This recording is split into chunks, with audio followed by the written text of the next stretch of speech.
Mesdames et messieurs, chers téléspectateurs de Eden Télévision, merci de savoir que vous êtes nombreux à prendre ce rendez-vous. L'émission, c'est bien l'envers du décor. L'envers du décor, c'est une émission qui nous plonge dans les phénomènes spirituels et paranormaux. Et pour ce jour, nous allons parler de l'eau. L'eau, dans la Bible, l'eau est présentée comme un élément essentiel. C'est même au sein de l'eau que tout est créé. Que ce soit l'eau de pluie, que ce soit l'eau source, l'eau de mer, que ce soit eau de rivière, oasis. Aujourd'hui, chers téléspectateurs, nous allons aborder la symbolique de l'eau. Comment interpréter l'eau sur le plan spirituel et ésotérique. Et pour ce faire, j'ai deux invités sur ce plateau. Pasteur Ignace Lokossi, bonsoir. Oui, bonsoir, M. Assawa.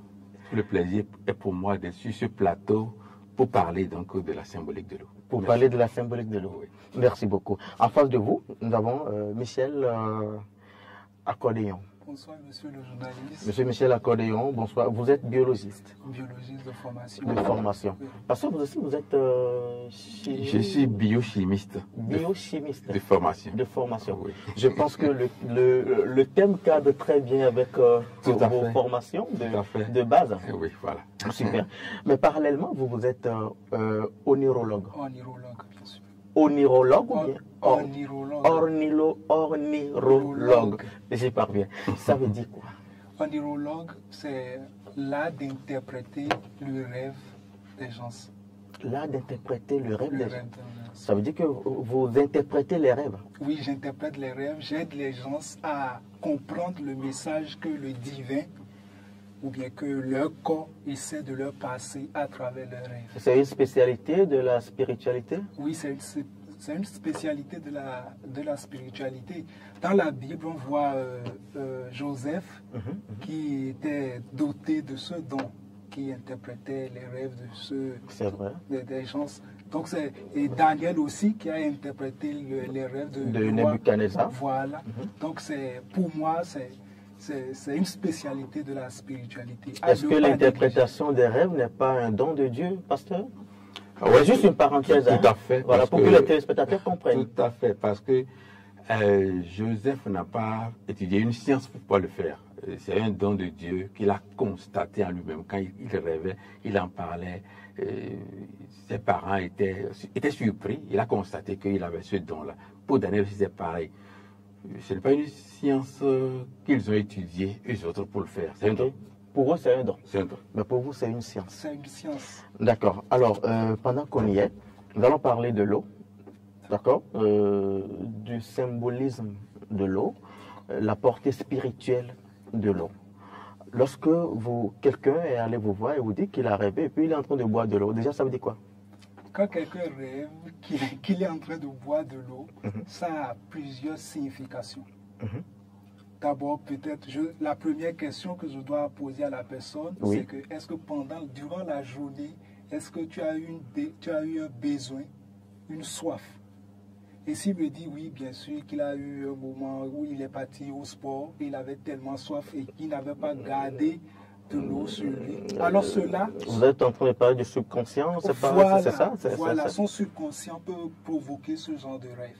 Oui. Et si ce n'est pas ce cas? Voilà, mais quand on rentre dans la dimension spirituelle, et ça peut être le divin qui est en train de lui envoyer un message. Ah bon? Oui. Quand tu te vois en train de boire de l'eau, c'est Dieu qui est en train de te dire, voilà, tu es entré dans une phase de ta vie où la vie va commencer par s'exprimer dans tes affaires, dans ta vie, dans ce que tu entends. Parce que l'eau, pour vous, ça symbolise la vie? La vie, oui.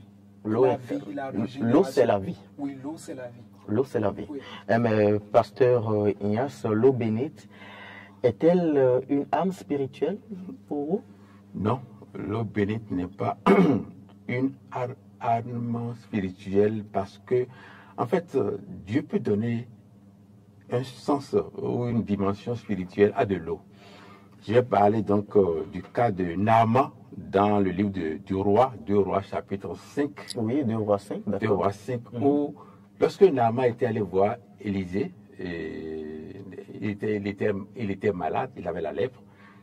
Élisée lui a dit, tu vas te plonger 7 fois dans le Jourdain. Ok. Et il a comparé le Jourdain et au cours d'eau de son pays, d'où il est venu. Il a dit, mais les eaux de chez moi sont beaucoup mieux que votre Jourdain.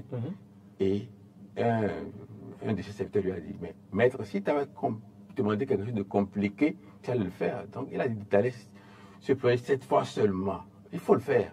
Et quand il l'a fait, il a été guéri. Ça veut dire quoi? Quel est le Le message que vous êtes en Jourdain train- était là toujours. Mais quand le prophète a dit, va te plonger dedans, cette parole a communiqué maintenant au Jourdain la puissance de la guérison de l'âme. Et c'est ponctuel.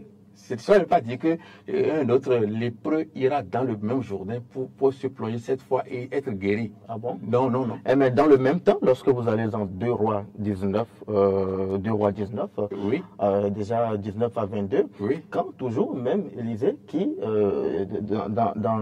dans la localité, l'eau était une mauvaise eau, et puis il avait demandé du sel, il a purifié l'eau, et désormais cette eau est devenue une eau saine pour tout le monde. Oui, voilà. Ce sont des manifestations de la puissance de Dieu qui sont en fait ponctuelles. Il a purifié l'eau depuis ce jour-là, pour toujours. Et c'est une action ponctuelle. Et ça a été pour toujours. Pour toujours. Voilà. Voilà. Cela ne veut pas dire que... Voilà, je pense que le test est même affiché. Oui, voilà. Cela ne veut pas dire qu'on va mettre du sel dans une autre eau ailleurs et avoir la même réaction. Non, pas du tout. C'est parce que l'Esprit de Dieu lui a communiqué donc ce don en cet instant de purifier cette eau avec du sel. Si c'est devenu quelque chose de scientifique qui doit se manifester tous les jours, c'est comme si, si on voit n'importe quelle eau dans la même situation, on va y mettre du sel et ça va devenir, ça va être la même réaction. Monsieur Michel, vous êtes ornithologue. Voilà. Eh bien, quelle est la force spirituelle qui réside dans l'eau? Merci beaucoup, monsieur. Est-ce qu'il y en a? Est-ce qu'il y a une force spirituelle qui réside dans l'eau? Oui, l'eau contient des secrets. L'eau a une force spirituelle. Ah bon? Oui, bien sûr. Allez-y. Ok. D'abord, nous avons l'habitude de regarder l'eau comme quelque chose de très simple. Je constate que vous êtes venu avec... D'accord. Donc les téléspectateurs auront droit à une démonstration. À une démonstration, bien sûr. Allez-y. Nous considérons l'eau comme quelque chose de très simple. Mais l'eau n'est pas simple. Ah bon? L'eau n'est pas du tout simple. Il a le scientifique, le docteur Koplin, de l'Institut aérospatial de Stuttgart en Allemagne. Je pense que vous allez mieux vous comprendre parce que vous êtes tous des... Il n'y a pas de souci, ne vous inquiétez pas. Qui a mené une expérience avec son équipe. Alors, le professeur a demandé à ses étudiants de prélever une goutte d'eau qu'ils vont observer au microscope. Donc, chaque élève a prélevé une goutte d'eau. Et lorsqu'ils ont observé ces différentes gouttes d'eau au microscope, le professeur a remarqué que l'image que présente une goutte d'eau varie d'un élève à un autre. D'accord. En réalité, s'il s'agit d'une même source d'eau, l'image devait être la même. Okay. Mais comment se fait-il qu'il s'agit d'une même source, mais les images diffèrent? Quel est le message? Alors, le professeur Koplin a conclu que quand l'eau est à notre proximité, ou bien l'eau est dans notre main, elle est modifiée directement par notre champ énergétique. Ah bon? Oui, les chrétiens vont parler de l'onction. Et les autres qui sont dans les mouvements ésotériques vont parler de l'aura. Vous voyez? Donc l'eau, telle que l'eau est devant moi. Vous êtes en train de dire qu'il y a une énergie que l'homme dégage qui impacte l'eau qu'il tient en main. Voilà.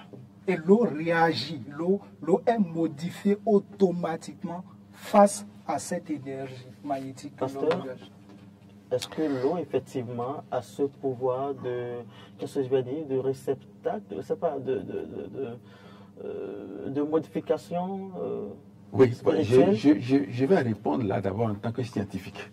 D'accord, allez-y. Parce que quand on regarde au microscope de l'eau, on veut voir ce que l'œil ne peut pas voir. Ce qu'on ne peut pas voir à l'œil nu, le microscope agrandit ce que l'on ne peut pas voir à l'œil nu. Et quand j'ai fait la microbiologie, lorsqu'on veut prélever quelque chose, les conditions de prélèvement doivent être les mêmes. Sinon, on aura différents résultats. Vous voyez ce que Mais je veux là, dire? maintenant, c'est une même source d'eau Oui, c'est la même source et d'eau. que les résultats sont différents. Lorsque je vais à la source, Et là, je- nous, on veut avoir le message spirituel. Spirituel, c'est pourquoi je veux- Quelle est la connotation spirituelle? voilà, donc je veux dire que le microscope ne peut pas montrer le spirituel. Si on prend le microscope et on veut dire qu'il y a quelque chose de spirituel dans l'eau, alors c'est que c'est la science qui agrandit ce qui est invisible à l'œil nu, et ce qui est invisible à l'œil nu va paraître. Non, loin de là. Amos qui n'est pas allé au bout de... C'est ça. Je- Peut-être que quand il sera au bout, je comprendrai. Sinon, le microscope ne peut pas montrer ce qui est spirituel. Non. Je dis microscope. C'est un matériel scientifique et je l'ai utilisé. Cela fait, on appelle ça grossissement. Ça multiplie et ce qui est minuscule, un certain nombre de fois, 10 000 fois peut-être, pour le rendre visible. Et on l'utilise pour voir les microscopes, pour voir les microbes, pardon. Et il y en a de différentes qualités. Maintenant, si on dit qu'avec le microscope, ils ont vu ce qui est spirituel, alors la science se mélange au spirituel. Je repose la question. À moins qu'il ne soit pas allé, voilà. Voilà, je vais expliquer. Je Vous comprends. voyez, Est-ce qu'il y a la une science- charge spirituelle que Merci. l'homme dégage et puis qui impacte une eau? Voilà. J'aimerais d'abord commencer par dire que la spiritualité réelle n'est pas contre la science. La science en réalité vient confirmer ce que la spiritualité a dit. Ah bon? Oui. Donc cette expérience, je vous ai dit que la conclusion à laquelle le professeur Coupin est parvenu, c'est quoi? Quand l'eau est à notre proximité ou bien elle est dans notre main, elle est modifiée par notre champ énergétique. Ok. Et je vous ai dit que dans le langage religieux, le chrétien parlera de l'onction. Elle est modifiée par mon onction. Est-ce que c'est vraiment ça? Mon onction s'exprime de différentes manières. Ça peut ne pas modifier de l'eau, mais modifier mon environnement. Parce que, en fait, Christ est lumière. Et lorsque je rentre dans une zone où il y a les ténèbres, la manifestation des forces ténébreuses, j'apporte la lumière. Les forces ténébreuses doivent me céder. Parce que la lumière chasse naturellement ce qui est des ténèbres. Mais transformer de l'eau, ce n'est pas ça. Dans le même temps, Oui. dans le même temps, on constate des usagers, voilà, qui, dans leur lieu de travail ou soit dans leur boutique, aspergent de l'eau. Est-ce que ce n'est pas synonyme de chasser l'esprit malin? C'est leur foi qui les amène à le faire. Mais je vous dis aujourd'hui qu'aucune eau répandue à un emplacement, quel que soit celui qui a pris dessus, aucune eau n'a le pouvoir éternel, permanent. Dieu prend dans la bouteille et aller amener et faire ça là. Ça n'existe même pas dans la bouteille. Les apôtres ont travaillé avant nous et ils n'ont pas produit de l'eau bénite pour les gens. Ce qui est réellement, ce qui se manifeste réellement est que de façon ponctuelle, je peux dire, il est malade. Je dis, bon, bois cette eau, Dieu va te guérir. Ce n'est pas même pas l'eau qui va guérir. Et c'est le cas de Naaman, quand on lui a dit, va dans le Jourdain, plonge-toi 7 fois. Quand il l'a fait, il était guéri. Il n'y a pas que ça. Dans Jean chapitre 5, il y a une piscine au niveau d'une entrée à Jérusalem où l'Esprit de Dieu vient agiter l'eau. Et lorsque l'Esprit agite l'eau, le premier malade qui rentre dans cette eau est guéri automatiquement. Le deuxième n'est pas guéri. Pourquoi? Parce que c'est planifié que l'Esprit vient déposer une puissance qu'une seule personne peut utiliser. Maintenant, si je prends une eau et je crois que, parce que telle personne a pris dessus et je l'amène et je répands dans un espace, normalement, ce que Dieu nous a donné, c'est que moi, quand je rentre quelque part, ma présence seule, la lumière qui est en moi va chasser les esprits. Mais ça peut arriver que ça va chasser une fois, mais cette personne-là n'est pas encore délivrée. Il reste encore du travail à faire. Oui, l'orniologue. Je ne suis pas tout à fait d'accord avec le pasteur. Allez-y. L'eau, c'est un élément que Dieu nous a donné et que nous pouvons utiliser en notre avantage. D'accord. Vous voyez? Et je me rappelle dans le livre de Jean, chapitre 9, et Jésus-Christ et ses disciples ont rencontré... Jean 9, 6, hein? Oui, Jésus-Christ. Quand il a rencontré l'aveugle. L'aveugle né de naissance. Avec la complicité de la régie, je pense qu'on peut avoir le passage. Voilà, c'est ça, c'est ça. Oui. Et Jésus-Christ a dit à ses disciples, Jésus-Christ a dit au monsieur, oui, à l'aveugle, oui, que d'aller se laver. Après avoir appliqué de la boue, sur les yeux de l'aveugle, voilà. Et il lui dit, va et lève-toi, va te laver au réservoir de Siloé. Oui. Qu'est-ce que vous êtes en train, quel est le message? Voilà. Et en réalité, quand il a appliqué cette boue, l'aveugle devait voir normalement. Mais pourquoi Jésus-Christ l'a dit, va te laver dans le bassin de Siloé? Et en 2023, février 2023 de l'année dernière, oui. Et le directeur international de la cité de David en Jérusalem a fait une interview. Okay. Et il a dit que ce bassin de Siloé était un bassin de rituel. D'accord. Voilà. C'est-à-dire les Juifs, avant d'entrer dans le temple, ils se purifiaient avec cette eau avant de rentrer dans le temple. Vous voyez? Parce que c'est la tradition, ça. Maintenant, pourquoi Jésus-Christ dit à ce monsieur, va te laver dans ce bassin de Siloé? Parce que ce bassin avait une potentialité, une capacité de purifier tous ceux qui se baignaient, tous ceux qui allaient se baigner. Oui. Vous voyez, Jésus-Christ n'était pas contre la croyance populaire qui existait en son temps. Okay. C'est pour cela qu'il a recommandé à ce monsieur d'aller se baigner dedans. Pasteur, l'eau, purification, sanctification, qu'est-ce qu'on peut y comprendre? Ce que je veux d'abord dire, c'est que remarquez que le premier miracle de Jésus était de transformer de l'eau en vin. Il a fait puiser de l'eau à Cana. Oui, à Cana. Okay. C'est les jarres dans lesquels les jarres que les gens utilisaient pour faire la purification. C'est dans cette eau que lui a demandé de mettre de l'eau. Il a transformé l'eau en vin. Je reviens encore sur une expression que j'ai eue tout à l'heure. Jésus a dit à la femme samaritaine dans Jean chapitre 4, l'heure vient et elle est déjà là où les vrais adorateurs adoreront le Père en esprit et en vérité. Ça veut dire quoi? Aujourd'hui, l'eau, les plantes, tout ça là, Dieu nous les a donnés pour notre bien. Et c'est vrai. Hier, il fallait aller dans le bassin de Siloé. C'est là. Si un autre malade, un autre aveugle allait se baigner ou bien allait il n'aura pas la guérison parce que... Vous pensez? Est-ce que sa foi ne va pas lui procurer cette guérison? Si il a la foi comme la dame qui a touché l'habit de Jésus, par exemple, oui. Il pense que si j'y vais, je serai guéri. Et si Jésus, peut-être lui, transmet sa puissance à cette eau de façon ponctuelle, la personne aura la guérison. Mais il faut bien regarder ce qui s'est passé. L'aveugle de naissance, Jésus a d'abord craché par terre. Il a pris la boue, il a mélangé à la terre, oui. Il a pris la boue, il a passé sur ses yeux.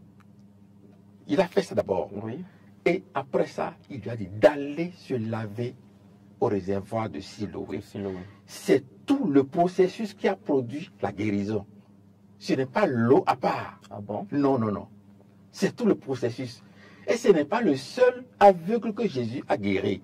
Pourquoi il n'envoyait pas tous les aveugles au réservoir de Siloé? C'est parce que la guérison, ça ne vient pas d'une logique créée, mais c'est une manifestation spirituelle ponctuelle. Ça peut être, excusez-moi, ça peut se faire d'une façon aujourd'hui, oui. Et demain, ça va se faire d'une autre façon. Façon ponctuelle, cette personne a été guérie au réservoir de Siloé. Parce que Jésus a ordonné comme Élisée l'avait fait à Naaman, oui. Il a dit va. Et quand tu obéis, tu vas, tu auras ce qu'on t'a promis. Mais le suivant n'aura pas. Vous êtes en train de dire que c'est la foi qui sauve? C'est la foi qui sauve. C'est ce que je veux dire. C'est la foi qui sauve. Ça veut dire que on ne peut pas utiliser une eau, ça pas faire usage d'une eau bénite, si on peut le dire, pour avoir de la guérison.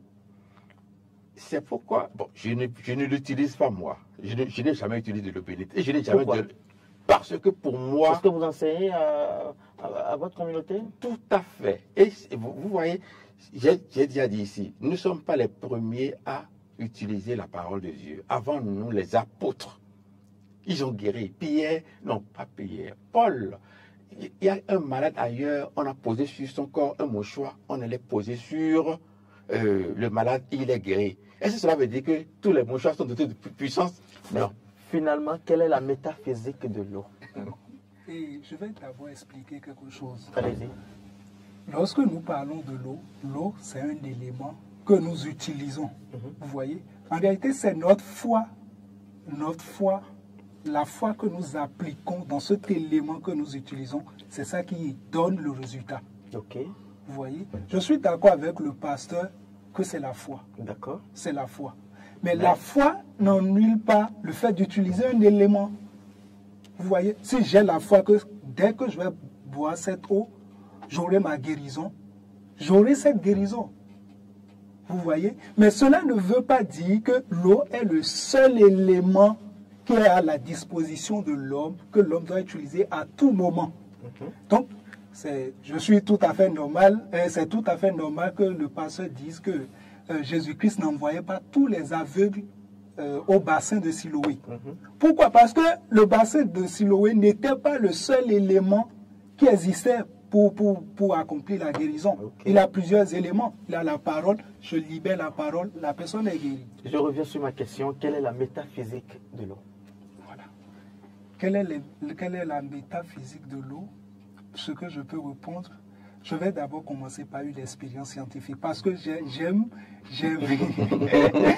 la science parce que voilà, j'aime la science parce que elle vient confirmer ce que la spiritualité dit. Ah bon? Oui. Allez-y, il n'y a pas de souci. Il a le professeur Bernard Grad de l'université. Nous allons ouvrir la ligne d'ici peu. Hein, donc voilà. Il a le professeur Bernard Grad de l'université McGill de Canada, qui a mené une expérience. D'accord. Laquelle? Voilà. Il a injecté des virus aux souris. Ok. D'accord.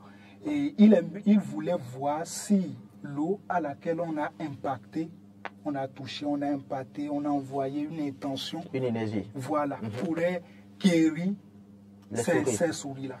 Okay. Donc, il a remis l'eau à ses étudiants. Voilà. L'expérience a été réalisée en double aveugle. Vous avez les preuves? Bien sûr. Allez-y. L'expérience a été réalisée en double aveugle. Cela voudrait dire quoi? Que les étudiants n'étaient pas informés du but pour lequel ils impactaient l'eau.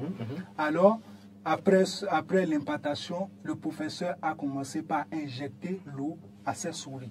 Et quelques semaines plus tard, ces souris ont retrouvé leur état de santé normal. Bien que des virus soient été injectés à ces souris. Est-ce que c'est l'eau elle-même, elle seule, qui a provoqué cette guérison? Non. C'est l'énergie que l'homme a communiquée à cette eau. Vous êtes en train de dire qu'une eau qui est chargée spirituellement... Spirituellement, par la conscience de l'homme. Peut apporter de la guérison. De la guérison, ça c'est... Bien que ça soit un tableau clinique. Bien sûr. Parce que là, le cas que vous venez d'évoquer, c'est un tableau clinique. Bien sûr. Pasteur, vous partagez cet avis? Je vais vous donner un autre tableau clinique. Vous connaissez l'effet placebo? Non. Vous savez, moi je suis là pour comprendre. Le monsieur, il est malade. On lui a apporté le médicament qu'il faut pour sa maladie. Bon, il a pris. On l'a amené devant lui. Il a pris avec de l'eau. Et puis, les jours qui ont suivi, on prépare le médicament avant de lui amener. D'accord. Plus tard, on lui envoie seulement de l'eau. Mais dans sa tête, il pense que c'est le médicament qu'il est en train de prendre. Il est guéri. Cela veut dire que... Qu'est-ce que ça veut dire? Cela veut dire que l'effet vient plus de ce que nous pensons, de ce que nous-mêmes nous pensons, que de l'eau ou bien de la matière physique. Là, c'est le cas des souris. Voilà. Les souris n'ont pas l'un des... Est-ce qu'on peut parler en double aveugle. C'est-à-dire, les étudiants qui touchaient l'eau ne savaient pas à quoi l'eau allait servir. Okay. Donc là, il n'a pas l'effet placebo. Je connais très bien ce que je n'ai pas dit, j'ai dit, je donne un autre effet. Je n'ai pas dit le même effet. Okay, non, donc, je veux revenir sur quelque chose que mon collègue a dit. Je l'appelle collègue parce qu'il est biologiste comme moi. Oui, alors, donc, il a dit tout à l'heure que ce n'est pas que l'eau. Dieu nous a donné beaucoup de choses. Il y a les plantes, il y a l'eau, il y a plein de choses qui nous entourent. Et c'est Dieu qui se manifeste à travers ces choses. Si nous parlons de l'eau aujourd'hui, demain, nous allons parler de moringa ou je ne sais pas quoi, de beaucoup d'autres choses. On va chercher l'effet spirituel qu'il y a dedans. On aura le même développement. Donc, il n'y a pas que l'eau alors. Qu'est-ce qui est l'élément commun à tout ça là? C'est Dieu.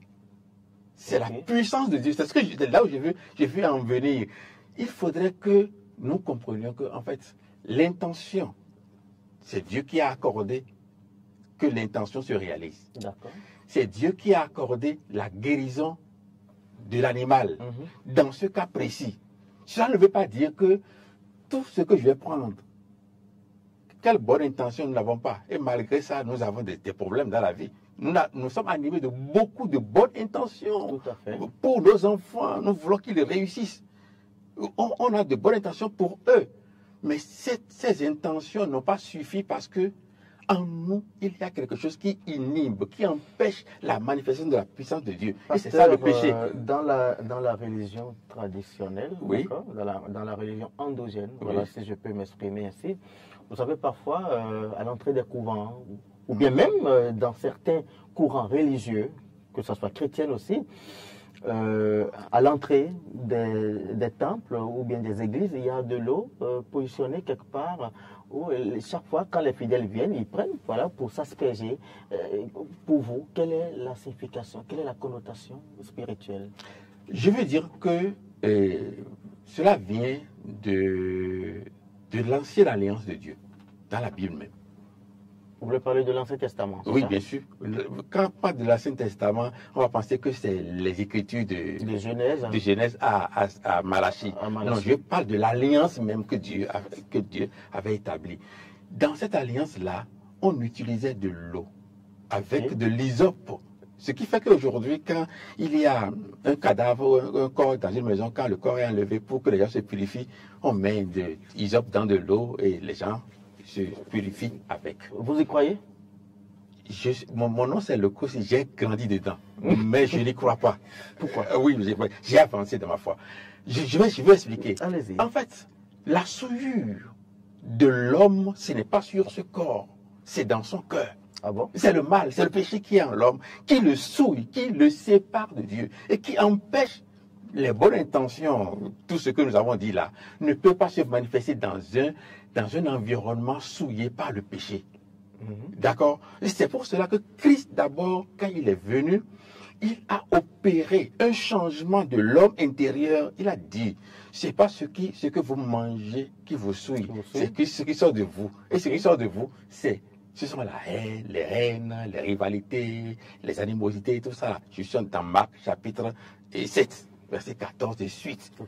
Cela veut dire que lorsque nous avons en nous un esprit pur, on est capable de déplacer des montagnes. On est capable de parler à de l'eau qui va porter des effets. Ça veut dire que pour vous, ces choses viennent quand peut-être dans le temple, les fidèles sont là, on prend de l'eau pour les asperger. Non, ce n'est pas une purification. Ah bon? Non, ce n'est pas une purification. Ça n'a pas une portée spirituelle pour vous? Ça n'a pas un impact? Non, ça n'a pas d'impact. Si cela avait d'impact, les gens allaient constater ce que je suis en train de dire. Le dépouillement du corps de la chair a été opéré par une eau, mais ce n'est pas de l'eau physique. C'est une eau que Christ a apportée. Lorsqu'on l'a percée, il y a eu du sang et de l'eau. Cette eau nous a procuré la nouvelle naissance, la régénération de l'homme. C'est de cette eau que Jésus parlait à Nicodème en disant, il faut que l'homme naisse de nouveau avant d'accéder au royaume de Dieu. Et Nicodème était surpris, il dit, non, il faut que l'homme naisse d'eau et d'esprit. C'est ça qui va procurer une puissance à de l'eau ou à n'importe quel autre élément physique. Mais si on pense que notre simple intention, avec nos péchés, nos souillures, tout ce que nous sommes là, on peut procurer, et ça peut arriver, hein, mais je n'ai pas encore. Je suis dans la Bible. Monsieur Michel, la deuxième partie de cette émission, nous allons aborder l'eau de pluie. L'eau de pluie.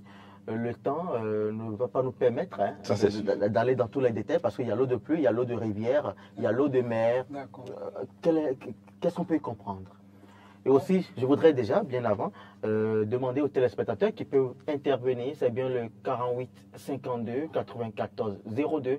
Nous sommes en direct sur ce plateau. Voilà, allez-y. Alors, quand on prend l'eau de pluie, dans notre langue, on appelle ça trelesi. Voilà. Oui. Cela voudra dire que ça n'a pas touché quelque part d'eau, ça n'a pas pris part dans un caniveau ou bien dans une rivière, tout ça là. C'est tombé directement du ciel. Ok. Vous voyez. Et cette eau qui tombe directement du ciel, bien vrai, son origine, c'est l'eau de la terre. Parce que c'est à l'aide des vapeurs d'eau qui se condensent dans l'atmosphère et qui se déversent. Oui, bonsoir chers téléspectateurs, vous êtes en direct. Oui, bonsoir, je suis Donald Diakadjaba. Monsieur Donald, rappelez-nous d'où vous nous appelez s'il vous plaît. Je vous appelle de Porto Novo. D'accord, allez-y. Vous avez une question? Allô? Allô, oui, je vous reçois. Oui, allez-y, votre intervention, je vous suis. Oui, j'aimerais dire que l'eau que Dieu a créée, c'est une créature que nous pouvons exploiter pour régler nos différents problèmes. D'accord. D'accord? Oui. Alors, ce que le pasteur est en train de dire, c'est tout comme si l'eau que Dieu nous a créée, nous ne pouvons pas l'utiliser aujourd'hui pour régler nos différents problèmes. Surtout l'exemple clinique qu'il a donné et ce que son vis-à-vis a dit, les deux sont en train d'aller dans le même sens. Mais j'aimerais quand même rappeler au pasteur que l'ancienne alliance et la nouvelle alliance n'ont rien de contradictoire. C'est le même Dieu qui a fait la première alliance et qui a retrouvé en lui-même que la nouvelle alliance est adéquate, la nouvelle alliance est potable pour que nous puissions l'exploiter. C'est pour cela qu'il a envoyé son Fils aujourd'hui pour que quiconque croit en lui ne périsse pas, mais qu'il ait la vie éternelle. Et la vie éternelle, c'est la foi qui sauve. Et moi, je dis, l'eau, c'est la vie. Et si nous prenons nos religions endogènes, précisément le bouddhisme, est assis sur l'eau. Donc, si tu as la foi et tu utilises l'eau pour n'importe quelle maladie et tu sais que cela peut te guérir, tu seras guéri. C'est mon apport. Merci, monsieur Donald. Merci d'être des nôtres. Bonne soirée à vous. Pasteur. Oui, je dois dire que nous disons la même chose parce que il a confirmé simplement ce que je dis. Je voulais juste rectifier quelque chose. La Bible m'a dit dans Hébreux 8, verset 7, si la première alliance avait été sans défaut, il n'aurait pas été question de la remplacer par la seconde. Ce n'est pas moi qui le dis, c'est dans la Bible que c'est écrit. Je n'ai jamais dit que l'ancienne alliance est en contradiction avec la nouvelle. L'ancienne alliance... Nous avons une autre intervenant. Bonsoir. Oui, bonsoir. Bonsoir, monsieur. Rappelez-nous votre nom, s'il vous plaît. Monsieur Emmanuel, depuis Maria-Cléda. Monsieur Emmanuel. Oui. Je vous écoute. C'est monsieur Emmanuel. Super. Allez-y. Oui. Oui. Vraiment, je remercie vos invités. Oui. Voilà. Ma préoccupation, c'est que par rapport à des démonstrations dans notre vie courante, nous avons déjà la présence de l'eau bénite et autres, tout ce qu'ils ont démontré. Mais la particularité, c'est que le pasteur a fait une démonstration là. Oui. Et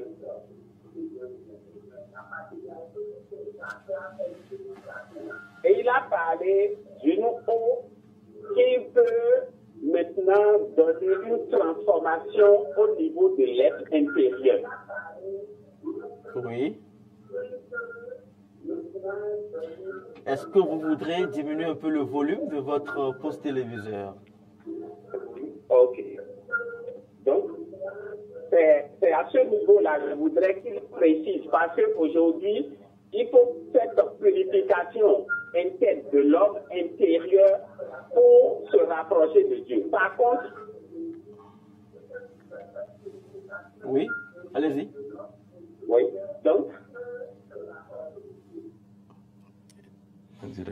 apparemment, il y a la ligne qui flotte un peu, au point où on n'a pas l'information à temps. La suite, voilà, on n'a pas une suite chronologique.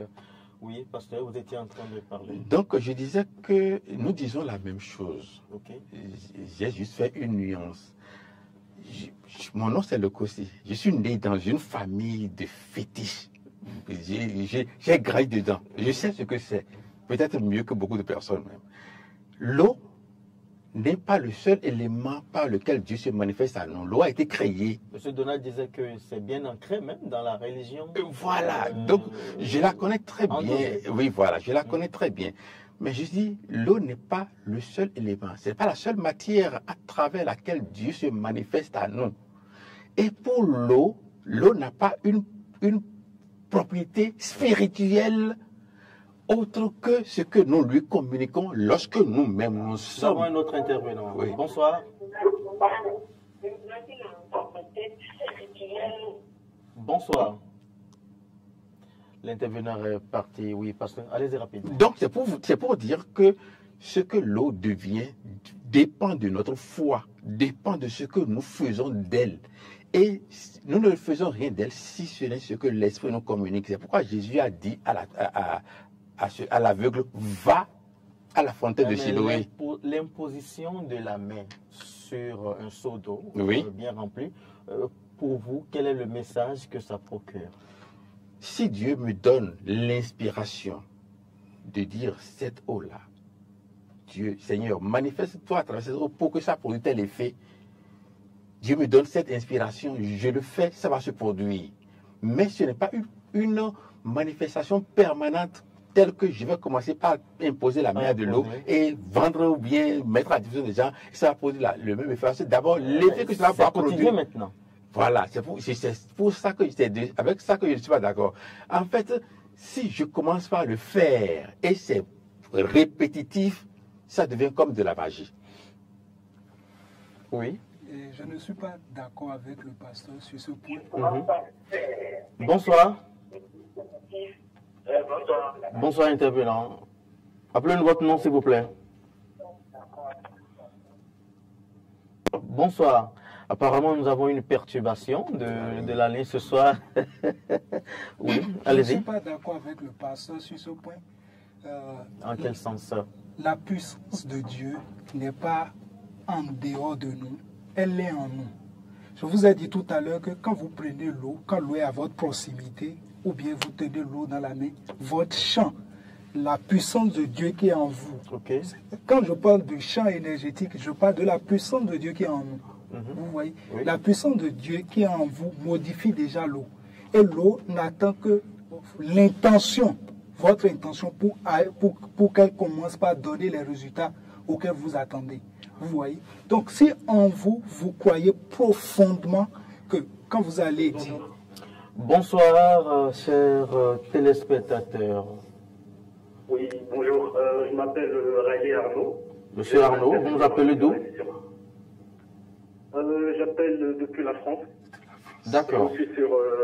voilà. Donc, en gros, je dirais peut-être un petit apport et beaucoup plus poser une question au pasteur. Oui. Allez-y. Je vous écoute.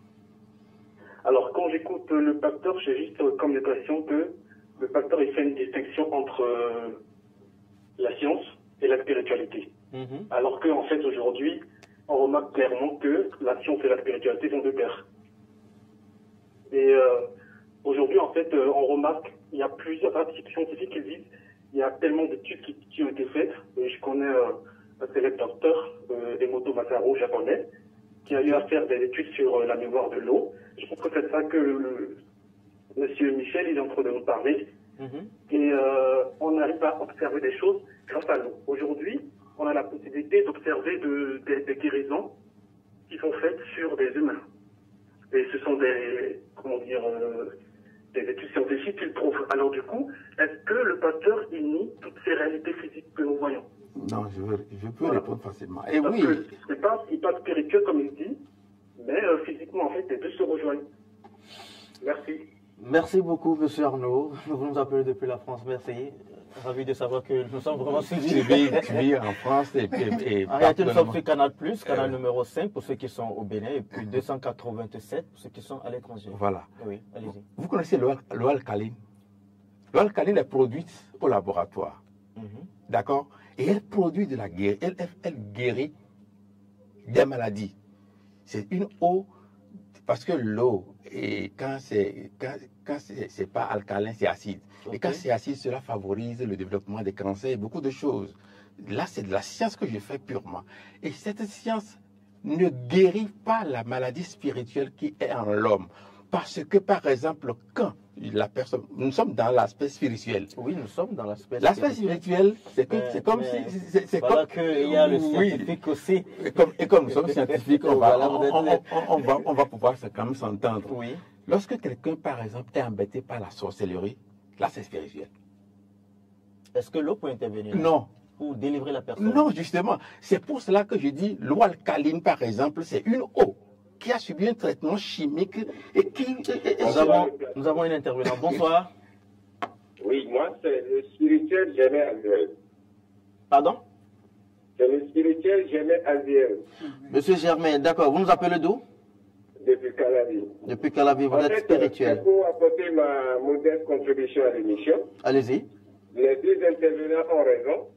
En fait, ce que je constate, c'est que le pasteur est en train de soutenir la théorie selon laquelle la plus grande purification, c'est de se connecter au divin. Par contre, M. Michel expliquait justement qu'à partir de l'eau, on peut guérir beaucoup de choses. Bon, le pasteur ne voudrait pas que l'on s'accentue sur cette forme de purification. Justement, l'eau, l'homme est fait de l'eau. C'est-à-dire que l'homme constitue 75% d'eau. Et l'eau est liée au désir. L'eau est liée également à nos émotions. Donc, justement, tel que le pasteur est en train de dire, si justement nous cultivons la vertu, rapidement nous connectons au divin et c'est la plus grosse des purifications. Mais ce que M. Michel a dit les deux, tous vont dans le même sens, mais dans une autre dimension, dans des dimensions qui s'entremêlent. Donc, je souhaite courage à l'émission et ensuite de l'émission. Merci beaucoup, Monsieur Germain. Je rappelle que vous êtes aussi spirituel. Je voudrais déjà au passage rappeler à tous ceux-là qui nous appellent de bien vouloir s'éloigner de leur poste téléviseur, voilà, pour qu'on puisse avoir une qualité nette de leur intervention. On était en train de parler de télélécine. Oui, télélécine. Mais pour vous, ça n'a pas une portée spirituelle? La seule portée spirituelle que télélécine a, c'est la conscience de l'homme. C'est la conscience de l'homme. C'est parce qu'on a l'image... On ne peut pas utiliser télélécine pour guérir une maladie? Oui, on peut utiliser télélécine pour guérir... les désenvoûtements? On peut utiliser télélécine pour guérir une maladie, comme l'eau de la mer, par exemple, pour guérir aussi une maladie. C'est parce que nous avons en nous que l'eau descend directement du ciel, alors ça ne contient aucune souillure. C'est pour cela, cette eau, elle guérit. Elle fait des miracles. Pasteur, oui, il y a des attaques spirituelles. Hein? Est-ce que vous convenez avec moi? Bien sûr. Il y a des envoûtements. Nous avons un intervenant. Bonsoir. Bonsoir. Bonsoir, cher intervenant. Appelez-nous votre nom, s'il vous plaît. Mon nom, c'est Zanou Maouyopi. Pardon? Zanou Maouyopi. Monsieur Zanou, vous nous appelez d'où? Je vous appelle depuis Tori, aussitôt. D'accord. Précisément dans l'arrondissement de Gare. Super. On vous écoute. Alors, je soutiens le pasteur dans son développement. D'accord. Et j'apporte comme contribution, la Bible nous montre clairement que l'eau du baptême, vous voyez, pour le baptême, il faut nécessairement de l'eau. Et cette eau, c'est une eau de purification. La Bible a dit dans 1 Pierre 3, je crois, 22 ou 23. Ouais, c'est une eau de purification. Et Jésus même l'a fait pour le compte du monde, puisque la Bible dit le monde a péché et éloigné Dieu, la gloire de Dieu. Jésus l'a fait dans l'eau pour montrer qu'effectivement, il faut l'eau pour purifier l'homme de toutes les façons. Ouais. Pour purifier l'homme de toutes les façons. L'eau est nécessaire, capable de tout, hein, si je peux le dire. L'eau est capable de tout. Et la Bible l'a témoigné aussi dans 1 Jean, je crois, chapitre 5. Super. Qu'il faut trois choses, l'esprit, l'eau et le sang. D'accord. 1 Jean 5, verset 6. 1 Jean 5. 1 Jean 5, 6. 1 Jean 5, 6. Ouais, Avec précision. Monsieur Zanou, vous êtes toujours là? Monsieur Zanou est parti. Pasteur, nous allons faire rapidement un petit crochet, d'accord? Une petite parenthèse avant de continuer dans le télérécit. Je voudrais savoir, eau sanctifiée, eau purifiée, quelle est la différence? L'eau sanctifiée n'existe pas. Parce que quand on parle de sanctifier... C'est un abus de langage? Oui, c'est un abus de langage. Parce que quand on parle de sanctifier, c'est rendre saint. Ce qui est souillé. Oui. Et l'eau n'est pas souillée. L'eau peut être sale par des impuretés. Mais quand on parle de sanctifier, il y a une connotation spirituelle à la chose. Mais dans le même temps, pendant que l'eau capte toujours des énergies négatives, mais pas dans des énergies, des vibrations positives, l'eau aussi peut capter des vibrations négatives. Et il faut intervenir aussi, peut-être par la prière. Bonsoir, cher intervenant. Bonsoir, monsieur. Bonsoir. Rappelez-nous votre nom, s'il vous plaît. Au nom de Blaise Doko. Monsieur Blaise, vous nous appelez d'où? Nous vous appelons de Natitengo. De Natitengo. Oui. Allez-y, pour votre contribution. Oui, je rends grâce, je bénis votre émission, c'est vraiment très drôle. Merci. Et je voudrais m'aligner dans la même droite ligne avec le pasteur. D'accord. Oui, pour soutenir l'effet spirituel. Ok. Et pour dire que l'eau, telle que le pasteur l'a dit, c'est vrai. Aujourd'hui, quand on se connecte au divin, quand on se connecte au divin et tout ce que nous disons, oui, que ça soit sur l'eau, que ça soit sur autre chose, autre élément, autre créature. Alors, est-ce que vous me recevez? Bien sûr, tout à fait, tout à fait. Merci. Donc, que ça soit en dehors de l'eau ou bien que ça soit l'eau elle-même, oui, quand nous nous connectons au divin, oui, c'est-à-dire le Créateur et au nom du Seigneur Jésus-Christ, d'accord, ça produit l'effet spirituel. Et là, l'eau peut guérir toute maladie, que ça soit physique ou spirituelle. Mais là, ce n'est pas une maladie, comment dirais-je, si c'est une maladie spirituelle et que telle que l'autre le dit de façon scientifique, ça ne pourra pas résoudre le problème. Ok. Donc, il faut se connecter, tout, il faut se connecter au divin, au Créateur et au nom du Seigneur Jésus-Christ. Et là, le résultat est net. Super. Quelle que soit la maladie, l'envoûtement, ce qui est lié à la sorcellerie, oui, ce qui est lié au spirituel, ça résout le problème. Mais quand c'est scientifique, c'est limité. Super. Merci. Merci beaucoup, Monsieur Blaise, pour votre intervention. Pasteur, le temps qui nous est imparti tire comme ça à sa fin, parce que la technique c'est déjà. Mais néanmoins, nous allons rapidement évoluer. Oui, je voulais dire que l'eau... Sanctifiée, purifiée. On ne peut pas avoir de l'eau et l'eau sanctifiée, parce que l'eau n'est pas souillée spirituellement. Et vous voulez dire que l'eau attire des énergies négatives. Je veux dire, l'eau n'est que ce que l'homme fait d'elle. Donc, il n'y a pas de l'eau souillée spirituellement pour avoir de l'eau sanctifiée. Mais on peut avoir de l'eau dotée d'une puissance du fait qu'on lui communique la puissance. Et j'ai donné le cas de Naaman, le cas de Jésus pour Pour l'aveugle, par exemple, oui, qui est allé se plonger. Dans Jean 9. Oui, voilà. Jean 9, c'est ça. Tout cela. Vous partagez le même avis que le pasteur? Totalement. Allez-y rapidement. Et il existe de l'eau sanctifiée. Et quand on parle de l'eau sanctifiée, les scientifiques ont mené une expérience et un groupe de personnes a parlé sur l'eau. Ils ont dit, toi je te maudis. Ils ont dit sur l'eau, je te maudis. Et le professeur Emoto a cristallisé cette eau pour voir l'image que ça va présenter. Et quand il a observé, il a vu que l'image que cette eau présente est désagréable. L'image n'est pas belle. Alors que d'autres groupes ont dit sur l'eau, toi je te bénis. Je te bénis. Et ils ont cristallisé cette eau et ça a donné une belle image. Pour vous, ça veut dire que... Cela voudra dire qu'on peut sanctifier. Une eau sanctifiée, ça a un sens. Voilà, ça a un sens. Ça a un sens. On peut sanctifier l'eau par la parole que nous disons sur cette eau. Et quand nous libérons les paroles positives... Et la purification, ça veut dire quoi? L'eau purifiée. En fait, il s'agit de la même chose. C'est un jeu de mots. Oui, c'est un jeu de mots. C'est un jeu de mots. Oui, pasteur, eau de mer, eau de rivière, parce que c'est courant. Il y a les bains de rivière, il y a les bains au bord de la mer.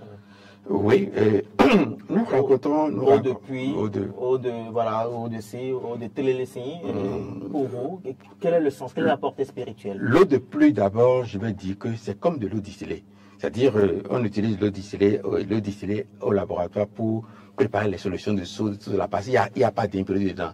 Et lorsqu'on n'a pas l'eau distillée, on prend de l'eau qui dans un bocal en plastique et propre, on met ça dehors, on recueille l'eau directement. On l'utilise aussi pour faire les dilutions donc, au laboratoire. C'est de H2O pur, en tout cas le plus proche possible de l'eau naturelle. Ça, c'est du point de vue scientifique. Et lorsque... Du point de vue spirituel. Voilà. Qu'est-ce qu'on peut retenir rapidement? Il n'y a rien dans cette eau de spirituel si on pense que ça peut chasser par exemple les sorciers. Non, rien, parce que la force spirituelle qu'il y a dans les matières qui nous entourent, c'est nous qui leur communiquons cela. Et les bains de rivière? Zéro, ça ne veut rien dire. Ça ne veut rien dire? Non, ça ne veut rien dire. Les bains de rivière? Non. L'abbé qui est allé se baigner dans... Parce qu'on lui a dit va. Et dans la parole a communiqué la puissance à cette eau-là de façon ponctuelle. Dans le même temps, un spirituel peut demander à un fidèle va, peut-être suite à une révélation. Et c'est ce que j'ai dit tout à l'heure. Suite à une révélation, à une inspiration de l'esprit, de façon ponctuelle, je peux dire, bois cette eau-là. Et il va boire, il sera guéri. Le temps qui nous est imparti à sa fin, on va rapidement faire un dernier tour d'étape, mot de fin. Et ce que je peux dire... La portée spirituelle de l'eau, qu'est-ce que les téléspectateurs peuvent y comprendre? D'accord. Ce que je peux dire, c'est que... Qu'est-ce que vous recommandez? L'eau a des secrets, mais toute la puissance se trouve en vous. Et c'est vous qui êtes l'auteur, celui qui peut modifier, qui peut impacter l'eau par la puissance qui est en vous. La puissance de Dieu n'est pas à l'extérieur de l'homme, où que Dieu va dire, bon, il est à l'extérieur de moi, il va me dire, va utiliser cette eau d'abord. Quand je suis conscient de cette puissance qui est en moi et je libère cette parole, l'eau est impactée directement et ça me donne le résultat. Ça vous donne le résultat. Le résultat que je veux. Super, pasteur. Je suis heureux de venir donc à cette émission. Je voulais dire que tout ce qui nous entoure, pas l'eau seulement, dépend de ce que nous sommes à l'intérieur. Dans Actes chapitre 5, on mettait les malades au bord de la voie et quand Pierre passait, quand son nom passe sur les malades, ces malades se relevaient. Est-ce que cela veut dire que le nombre a une puissance? Non. C'est ce que Pierre a en lui qui se transmet à travers l'ombre. Et c'est ce que nous avons en nous qui peut se transmettre à travers l'eau que nous voyons. Si je dis, malade, va te laver avec cette eau, et il est allé se laver avec cette eau, il trouve la guérison, c'est la parole qui a communiqué cette puissance-là à l'eau, et ponctuellement. Ça ne veut pas dire que ce bassin est devenu un bassin de purification. Ça veut dire que vous êtes en train de dire qu'il y a une force spirituelle qui réside dans la parole. Dans la parole, et en nous, et en nous. Voilà. Et c'est ça qui peut impacter l'eau, mais comme beaucoup d'autres matières, pas l'eau seulement. Okay. Et c'est le même effet sur toutes les matières. Mesdames et messieurs, nous avons passé 52 minutes. Et le temps qui nous est imparti tire à sa fin, 52 minutes autour de la portée spirituelle de l'eau. Nous n'avons pas la prétention de tout dire, mais néanmoins, nous avons la faible conviction que nous avons abordé l'essentiel. On se dit à lundi prochain, 21h. C'est bien l'émission L'envers du décor. Bonne soirée chez vous et spirituellement le vôtre.